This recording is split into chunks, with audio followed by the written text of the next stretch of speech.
आपका स्वागत है। अब देख लेते हैं 5 मिनट में 25 खबरें। महाशिवरात्रि का पर्व पूरे देश में धूमधाम से मनाया जा रहा है। इस पावन अवसर पर शिवालयों में भक्तों का तांता लगा हुआ है। साथ ही पवित्र नदियों में स्नान के लिए भक्तों की भीड़ भी उमड़ रही है। महाशिवरात्रि के मौके पर राष्ट्रपति रामनाथ कोविंद ने देशवासियों को शुभकामनाएं दी है। उन्होंने ट्वीट कर मां पार्वती और भगवान भोलेनाथ के परिणयोत्सव को संपूर्ण मानवता के लिए कल्याणकारी बताया है। प्रधानमंत्री नरेंद्र मोदी ने भी ट्वीट कर देशवासियों को महाशिवरात्रि के पावन पर्व की ढेरों शुभकामनाएं दी है। सीएम अशोक गहलोत ने महाशिवरात्रि के पावन पर्व पर लोगों को शुभकामनाएं दी है। उन्होंने ट्वीट किया, भगवान शिव ऊर्जा और शक्ति के प्रेरणा स्रोत हैं। कामनाएं कि सभी पर भगवान भोलेनाथ की कृपा हमेशा बनी रहे। महाशिवरात्रि के मौके पर उज्जैन के विश्व प्रसिद्ध ज्योतिर्लिंग महाकाल मंदिर में तड़के 2:30 बजे मंदिर के गर्भगृह के पट खोल दिए गए। उसके बाद पुजारियों ने विधि विधान से बाबा महाकाल का दिव्य श्रृंगार किया। महाशिवरात्रि के अवसर पर वाराणसी में आस्था का जनसैलाब उमड़ा है। बाबा विश्वनाथ के दर्शन के लिए 1 किलोमीटर से भी लंबी लाइन लगी हुई है। महाशिवरात्रि के मौके पर लोकसभा स्पीकर ओम बिड़ला ने अपनी पत्नी डॉक्टर अमृता बिड़ला के साथ शिव की आराधना की। कनॉट प्लेस स्थित शिव मंदिर में बिड़ला ने पूजा पाठ किया। उन्होंने देशवासियों को महाशिवरात्रि की शुभकामनाएं भी दी। कोटा में भी महाशिवरात्रि का महापर्व बड़ी आस्था और हर्षोल्लास के साथ मनाया जा रहा है। शहर के शिवालयों में आज तड़के से भगवान शिव की आराधना श्रद्धा भाव से की जा रही है। भगवान भोलेनाथ के भक्त शिव आराधना में लीन है।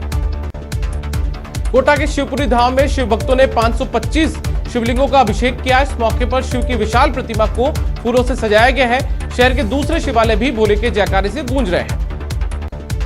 भरतपुर में ब्रज के 4 प्रमुख महादेवों में एक कामा के कामेश्वर महादेव में भी महाशिवरात्रि की धूम देखने को मिल रही है। देर रात्रि से भगवान शिव का जलाभिषेक करने के लिए लोगों का तांता लगा हुआ है। वहीं मुंबई के लोगों को महाशिवरात्रि के मौके पर बाबुलनाथ मंदिर में पूजा का अवसर नहीं मिल पाया है। दरअसल कोरोना के बढ़ते केस के कारण मंदिर को 10 मार्च से ही बंद कर दिया गया है। मंदिर 12 मार्च को सुबह 7:30 बजे तक बंद रहने वाला है। हरिद्वार के महाकुंभ में आज पहला शाही स्नान है। इस मौके पर सबसे पहले जूना अखाड़ा कुंड में डुबकी लगाएगा। वहीं गंगा में स्नान के लिए भक्तों की भारी भीड़ उमड़ रही है। प्रधानमंत्री नरेंद्र मोदी ने आज स्वामी चिद्गवानंद जी की भगवत गीता का किंडन वर्जन लॉन्च किया। इस मौके पर उन्होंने कहा कि गीता से जीवन को सही दिशा मिलती है। पैर में चोट लगने के बाद अस्पताल में भर्ती ममता बनर्जी के पैर में प्लास्टर चढ़ाया गया है। डॉक्टर्स के मुताबिक उनके हाथ, कंधे और गर्दन में भी चोट लगी है। एक दिन पहले नंदीग्राम में चुनाव प्रचार के दौरान ममता बनर्जी घायल हुई थी। ममता की चोट पर चुनाव आयोग ने घटना की जांच रिपोर्ट मांगी है। राज्य में चुनाव के ऐलान के बाद से पुलिस प्रशासन आयोग के निर्देशों पर ही काम कर रहे हैं। ऐसे में अगर सुरक्षा में चूक का कोई मामला सामने आता है तो कार्रवाई का अधिकार चुनाव आयोग को ही होगा। ममता बनर्जी पर हमले की खबर को बीजेपी ने सहानुभूति के लिए नौटंकी बताते हुए सीबीआई जांच की मांग की है। तो कांग्रेस ने कहा कि नंदीग्राम में हार के डर से ममता पाखंड कर रही है। आर्थिक सुधार की दिशा में मोदी सरकार ने एक और अहम फैसला लिया है। केंद्रीय कैबिनेट ने बीमा क्षेत्र में विदेशी निवेश की सीमा 49 से बढ़ाकर 74% करने को मंजूरी दी है। यूपी के आगरा में भीषण सड़क हादसा हुआ। यहां ट्रक और स्कॉर्पियो की टक्कर में 9 लोगों की मौत हो गई, जबकि 4 लोगों की हालत गंभीर बनी हुई है। भरतपुर के गांव पूराबाई खेड़ा में कलयुगी बेटे ने अपने पिता का कत्ल कर दिया। दरअसल पिता पुत्र में किसी बात को लेकर झगड़ा हो गया, जिसके बाद बेटे ने अपने एक दोस्त के साथ मिलकर बाप की गोली मारकर हत्या कर दी।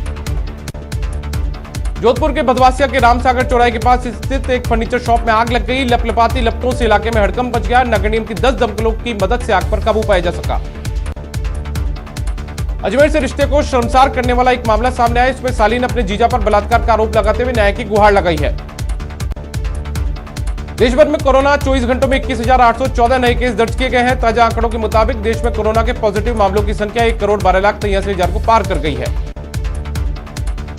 पिछले 24 घंटे में कोरोना से 114 लोगों की मौत हो गई, जिसके बाद मौत का आंकड़ा 1,58,157 लोगों की मौत हो चुकी है। जबकि पिछले 24 घंटे में 17,674 मरीज रिकवर हुए हैं। इसके साथ ही रिकवर हुए मरीजों की संख्या 1,09,38,000 को पार कर गई है। छत्तीसगढ़ के रायपुर में चल रही रोड सेफ्टी सीरीज में श्रीलंका लेजेंड्स ने बांग्लादेश लेजेंड्स को हराया। 42 रनों से मात देकर 5 मैचों में जीत दर्ज की गई है। ये चौथी जीत है। महाशिवरात्रि